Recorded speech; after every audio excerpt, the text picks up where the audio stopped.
ஆலயா cotton வேட்டிகள், ஷர்ட்டுகள், wedding celebration.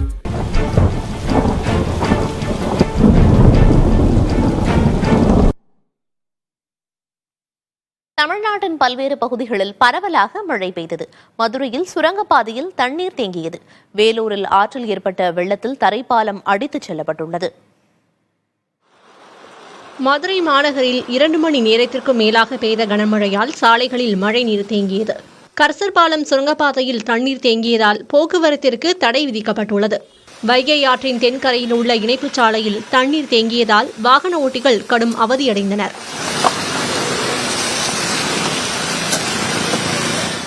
இதற்கிடையே ஒத்தக்கடை யானைமலையில் இருந்து தண்ணீர் அருவி போல் கொட்டி ரம்மியமாக காட்சியளித்தது.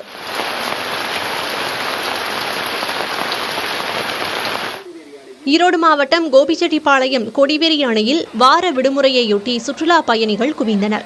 அங்கு அருவி போல் கொட்டும் நீரில் குளித்தவர்கள் அங்குள்ள பூங்காவில் உற்சாகமாக விளையாடியும் மகிழ்ந்தனர்.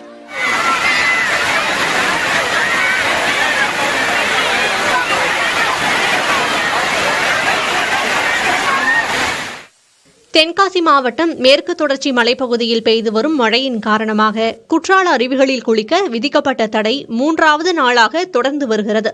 கடந்த வெள்ளிக்கிழமையன்று பழைய குற்றால அருவியில் ஏற்பட்ட வெள்ளப்பெருக்கில் சிக்கி 17 வயது சிறுவன் உயிரிழந்ததைத் தொடர்ந்து குற்றால அருவிகளில் குளிக்க தடை விதிக்கப்பட்டது.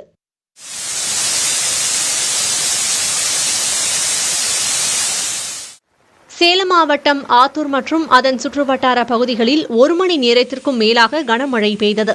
இடி மின்னலுடன் கூடிய கனமழையால் குளிர்ச்சியான சூழல் ஏற்பட்டது. இந்த மழையினால் அப்பகுதி பொதுமக்கள் மட்டுமின்றி விவசாயிகளும் மகிழ்ச்சியடைந்துள்ளனர்.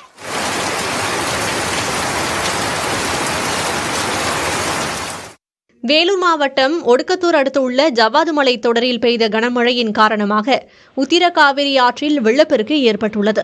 இதன் காரணமாக நியமந்தபுரம் பகுதிக்கு செல்லும் தரைப்பாலம் நீரில் மூழ்கியுள்ளது.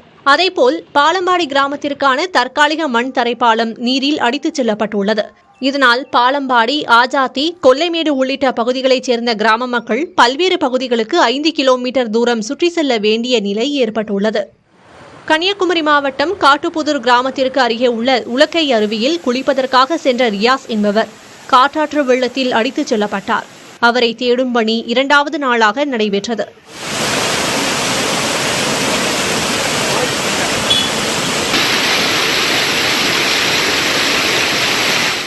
இதனிடையே அருவியில் வெள்ளம் ஏற்படும் போது எச்சரிக்கை செய்யும் சென்சார்களை பொருத்த வேண்டும் என கோரிக்கை எழுந்துள்ளது.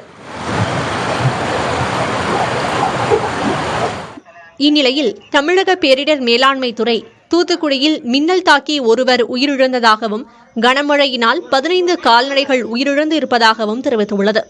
7 வீடுகள் சேதமடைந்திருப்பதாகவும் கூறியுள்ளது.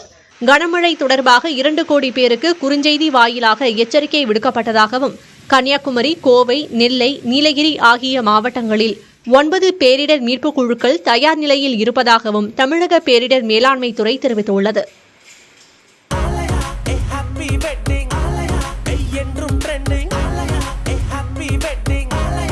ஆலயா காட்டன் வேட்டிகள், ஷர்ட்டுகள், வெட்டிங் செலிப்ரேஷன்.